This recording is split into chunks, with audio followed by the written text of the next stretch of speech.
Security, there is lack of political will. Beyond the headlines. Who are the sponsors of insecurity in this country? From breaking news to everyday conversations, this is where Nigeria's conversations begin. We track the issues shaping Nigeria and the world today. The world is talking, and we're listening. This is Trends on LJE News.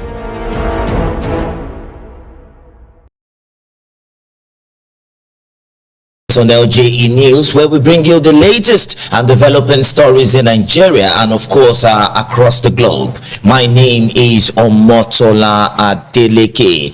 We have Esther. Esther, you're here with us. How are you doing? Very fine, thank you. All right. We also have Mr. Chidi here with us. Mr. Chidi, hope you're good. Yeah, I'm good, very good. All right. Faith, how are you doing? I am very fine.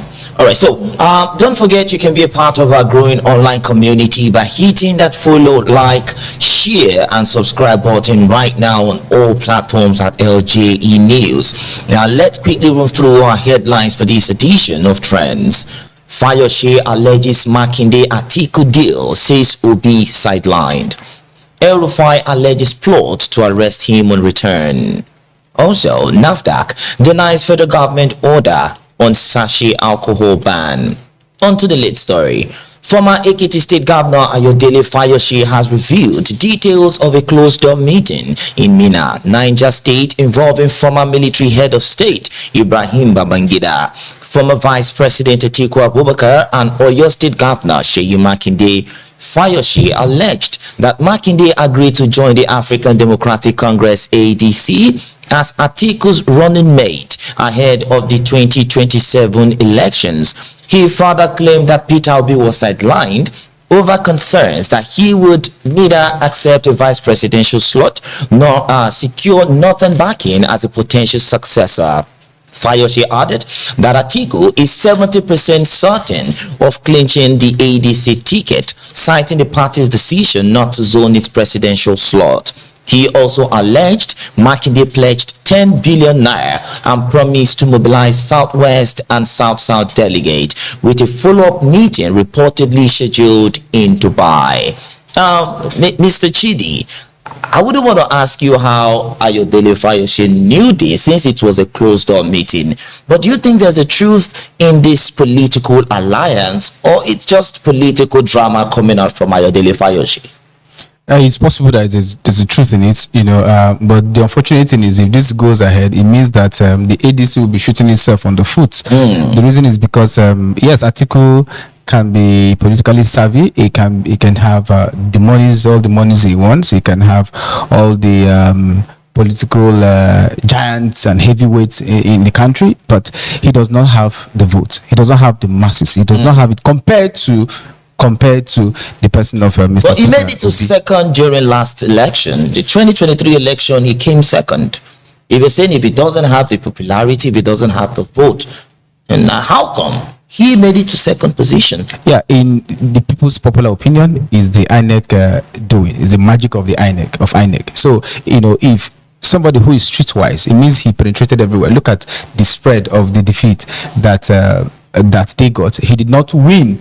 He won less than, according to PDP, he won less than 200,000 votes in Lagos. He did not even meet 25% of constitutional requirements in the FCT, and so he did not even win River State, and these are key states. But that's by the way, right?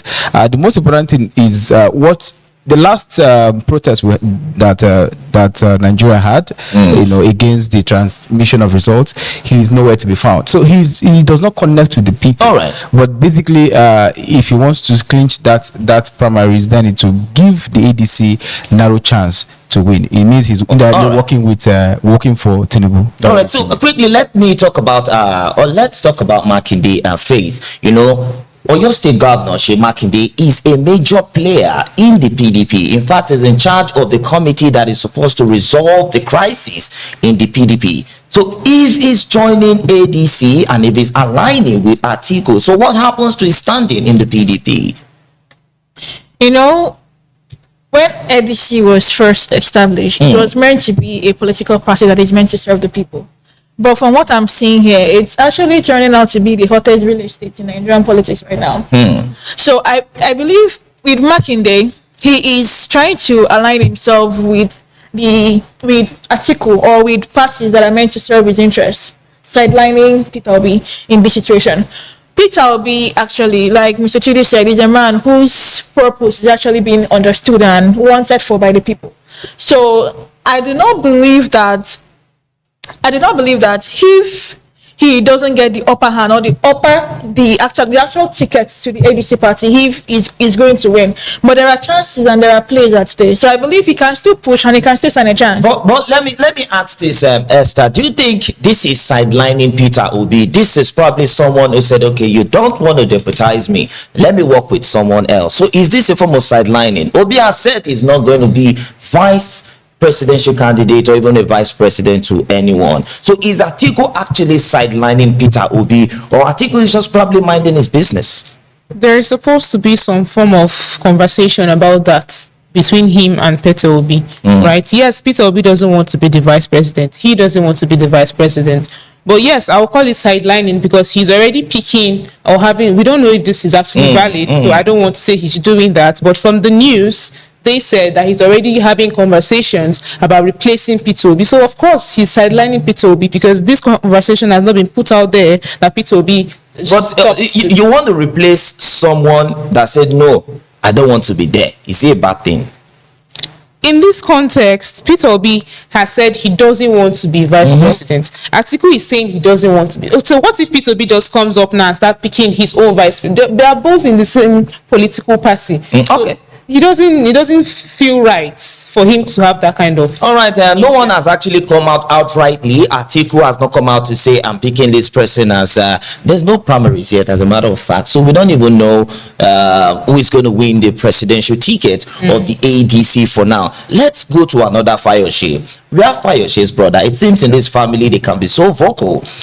Isaac Fayose, who is an activist and also a social media influencer, the brother to Ayodele Fayose, made a statement. He said Igbos can easily be bought with money. He said it outrightly. He said Igbos, just give them money and you just buy them. You know, that see Sunday Igboho is working free because of the collaboration of Yoruba leaders to make sure, you know, he works free. So do you think this assertion is true? Because now we have a lot of Igbo leaders, influencers. We have people like Obi Kubana. We have people like a chief priest. We have people like the former House of Assembly Speaker in Abia State, Enyin Naya Oji, who is the son of Senator T.A. Oji, and some other prominent Imo individuals, you know. But yet, these people are wearing the Tinubu's cap. They're coming out outrightly to say, yes, they're coming out full force for Tinubu under the City Boy movement. So do you think Isaac Fayose might be spilling out truth, bitter truth in this context? This is highly unintelligent by Isaac Fayose. Miscalculation and exposure of his mental inconsistency. The truth is that it is not just sweeping but embarrassing to himself and generations to come. Why? Of the Yoruba people. And I'll tell you. Okay. You cannot judge the action of 1, 2, 3 persons and say this is how a whole tribe behaves. The Igbos are not the reason why, as a tribe, are not the reason why Nigeria is in this mess today. They are not the president of this country. The Igbos, if anything, stood to say, PDP, we want you, as at the time PDP was there, and voted for PDP. The Igbos at the time said, no, we do not want PDP, we want the person of Peter Obi, and it became the crime of the Igbos. The Igbos saw the injustice in Nigeria and said, look, we do not want injustice in Nigeria. They became terrorists. The Igbos became, at the time, currently, the only solution to Nigeria's economic insecurity quagmire in the person of Peter Obi himself. That's why I said he has mental inconsistency and needs to visit a neurosurgeon So to you understand don't the issue with him. Because he would have sat down and think to himself that the person of the so-called heavyweights, in fact, that you mentioned that are in the city boy movement or what have you, including Obi Kubana, have been alleged that he has stepped down. Meanwhile, they have no serious political influence in the southeast. All right. Talking about political influence, those who are political influence, they hardly come out to actually call for the release of Nnamdi Kanu, unlike when Sunday Igboho was, being chased around and all that. Look at Nnamdi Kanu. The only person I would outrightly say have been coming out for the release of Nnamdi Kanu, if you are to ask me personally, is the Abia State Governor. No, that's not true. That's not then true. Who else? That is not true. Who Mr. Peter Obi came out. Soludo came out. The Abia State Governor came out. And so many other persons. But it doesn't even look they are being serious about securing the release of this man. Is it just about coming on air to talk? Is it about coming on to say we want to release of Nnamdi Kanu or to actually facilitate Soludo with the Igbo or Hanese and Igbo, including Soludo, Peter Obi. Soludo is a friend to Tinubu. They all. Dr. Alex Sot is also a friend to Tinubu. That's what I'm saying. They went to the villa. They had this is a political solution. They also mentioned is a political solution. Okay. They have what they have made sincere efforts to ensure that this man gets released. But you see what happened. This is exactly what I was saying, that it is a calculation to silence the Igbos in this country.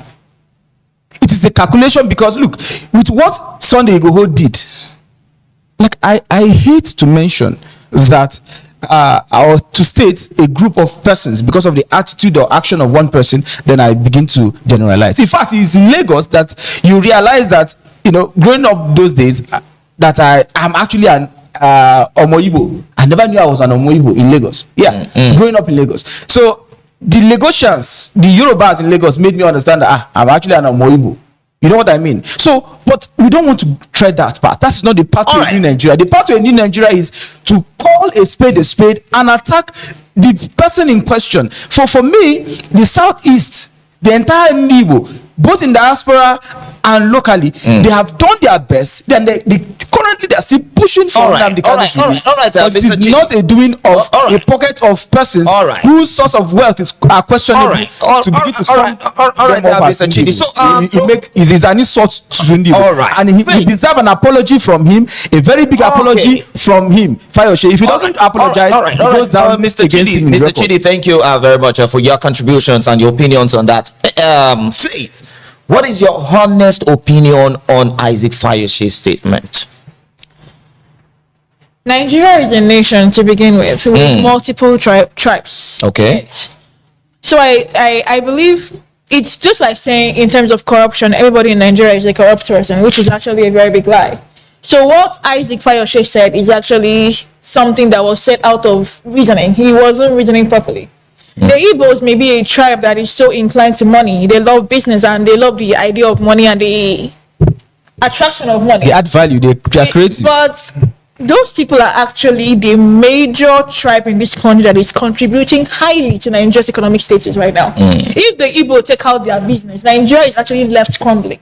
So I believe there are men in there who are focused and which money, political money, may not be the thing driving them. If a couple of them came out and then he said that, he allegedly said that they took money and then they bought them, that may be those that he knows. How he even sure of it? All right. Thank you very much, Faith. Esther, let's get your honest opinion on this too. I won't differ from what they've stated, honestly. Okay. You cannot just say that because some particular set of people from this tribe acted in a certain way, then you generalize that everybody there can be bought over. You should go to the Igbo land and try to buy. Many of the Igbos are business inclined. They're not even politically inclined, if you ask me. So they are saying because they're not politically inclined might be the reason why they've not been able to politically, secure the release of. That's not what I'm saying. I'm reacting to his statement that Igbos can be easily bought over, right? Yes, but that actually extends to political solution as well. Because if you're saying Igbos are business people, and politically they are not as strong as some other tribes. Do you think that might be the reason why there's no political solution to the release of Nnamdi Kanu? They are making progress, just like politically. Yes, just like Mr. Chidi mentioned, a couple of people who are agitating for the release of Nnamdi Kanu. Yes, this things will take a while because of the numerous allegations and whatnot going on with him. Okay. But they are making possible ways to actually set him free. All right, thank you very much, Esther. Quickly, let's go on to the next story. Former Kaduna State Governor Nasir Ahmed El-Rufai has alleged plans to arrest and detain him upon his return to Nigeria from an overseas trip. El-Rufai claimed that arrangement had been concluded to detain him on what he described as trumped-up charges. The former governor, is currently outside the country. El-Rufai further stated that since withdrawing his acceptance to serve in President Tinubu's administration in August 2023 and resigning from the APC, he and his associate have faced repeated investigations by security and anti-corruption agencies.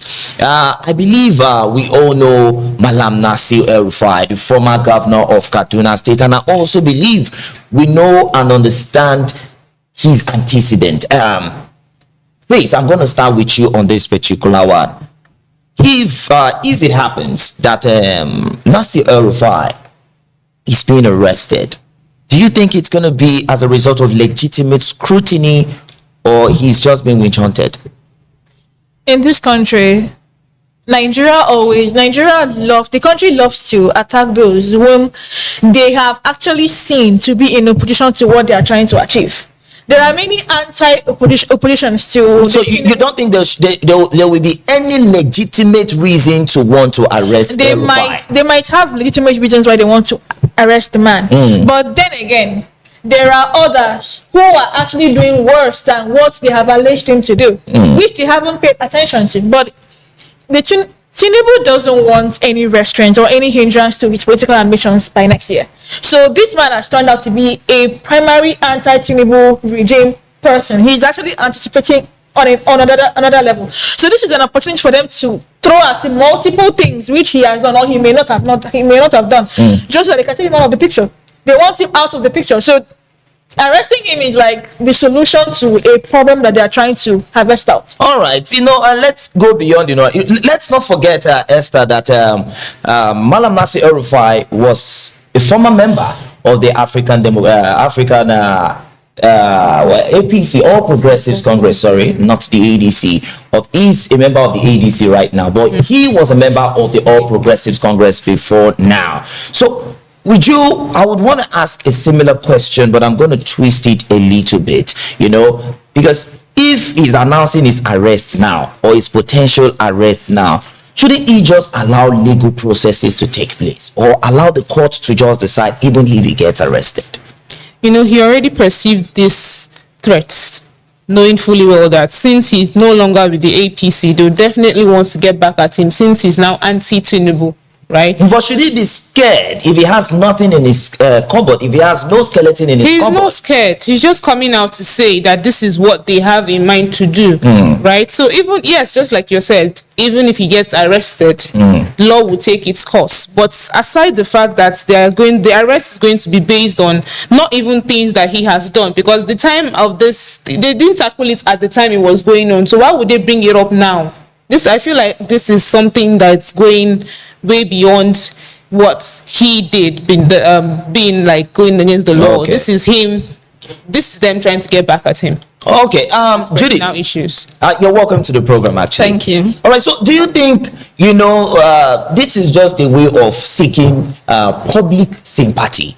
This one, Nasir El-Rufai is coming. Remember, Malami is also experiencing the same thing right now. The former Attorney General of the Federation is claiming he's being witch hunted, despite the fact that some evidences, some witnesses are coming against him to say he stole this amount of money when he was in power, and all that. Do you think this is just a way of seeking, public sympathy? Well, I believe, honestly, that a clear conscience fears no accusation. If these people are sure they have nothing up their sleeves, what are they so afraid of? if the police invites you and you are sure you did nothing, then you would go and answer to the accusations or allegations against you. And saying that why didn't they bring it up when he was in seat? I don't think the law works like that. Cases against people can be brought up whenever. So, but he had when he was the governor of Kaduna State, he had immunity. Yes, okay. People in seats cannot be charged. Governors and presidents. Yes, they cannot be charged until after. Also, I think it's laughable too that El Rufai is coming out to talk about detention when in 2019 he was charged, although it was a civil case, but he was charged for unlawful detention of community leaders in Kaduna State. So why is he now coming out to cry against the same thing that he did to other people? Why is he coming out to say they want to arrest him when he did that to other people in 2019? So you think because if he probably feels he's powerless at this point in time and he wants Nigerians to come out and say, no, don't arrest him, don't arrest him. You think that's what he's trying to do? There's really nothing what he's doing can do for him, because even if since when has the government listened to us that even if we come out to say, oh, don't arrest him, that they would actually... So are you calling this karma?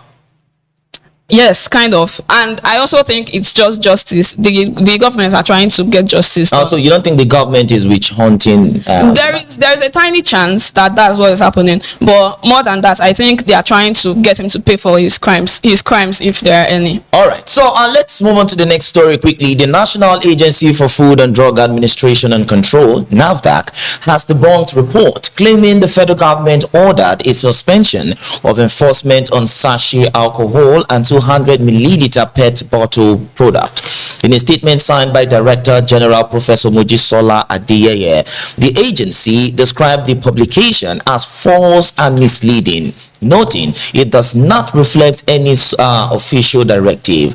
NAFDAC emphasized that it operates strictly within its legal mandate and has received no instruction to halt regulatory actions. The agency reaffirmed its commitment to public health, regulatory compliance, and due process, urging the public and media to rely on verified information from official channels.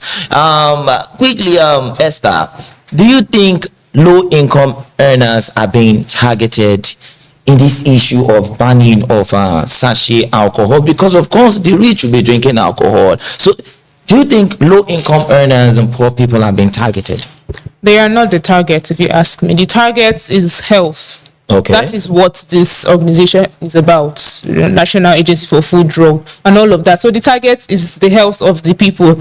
They realize so you're saying that big men alcohol don't have health implications. It does, but I'm talking about the health implication and generally the packet, the sachets, whatever the content is. It's not equal to the bottles and whatnot. So if you ask me, this ban should be implemented. It should happen because this sachet, it gives leverage to literally anybody, not just the low income earners. It gives leverage to students. It gives leverage to kids. It gives leverage to right about anybody.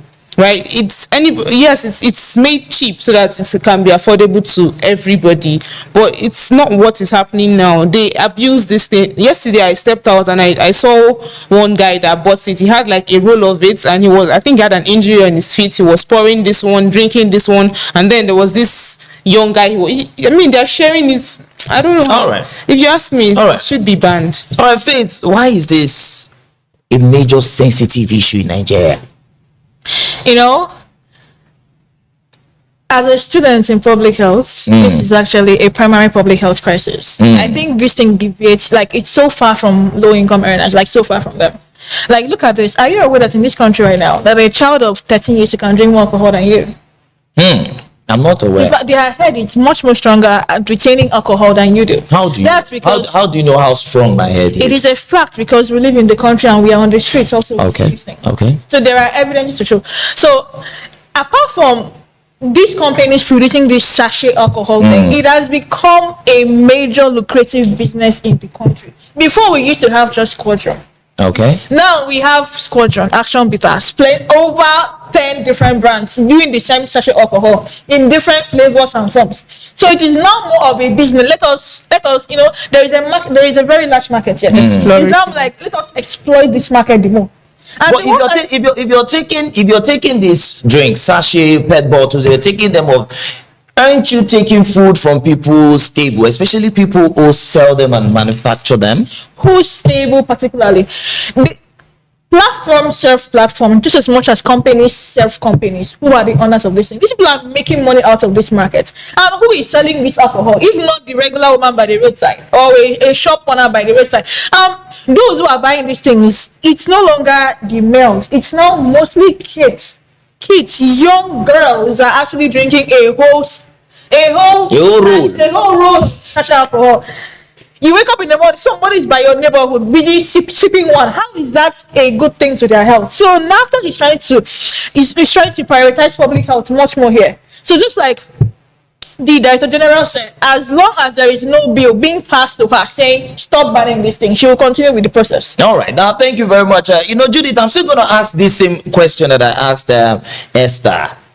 The big main drinks are still going to be there.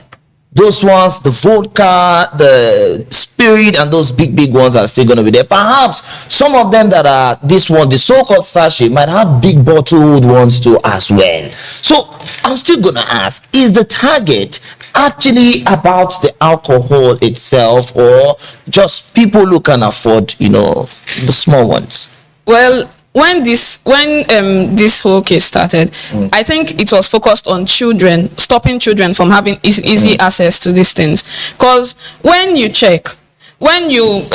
look at the percentage of people that buy these sachet things, it's mostly children. At least 40% are children, people under 18 years. And this should not be so, because why are you selling alcohol? Exactly. These things are sold for 100 naira, 200 naira. Why are you so that means you don't have an issue with adults taking sachet alcohol and pet bottle alcohol? Even adults, when you check the contents of these things, most of them do not even read what is written on those things. When you check the contents, you will see that most of them have different contents from the ones in the bottles. Okay, so you're saying the content on big bottles are healthier than the content on small bottles? None of them is healthy, don't get me wrong. None of alcohol on its own is bad.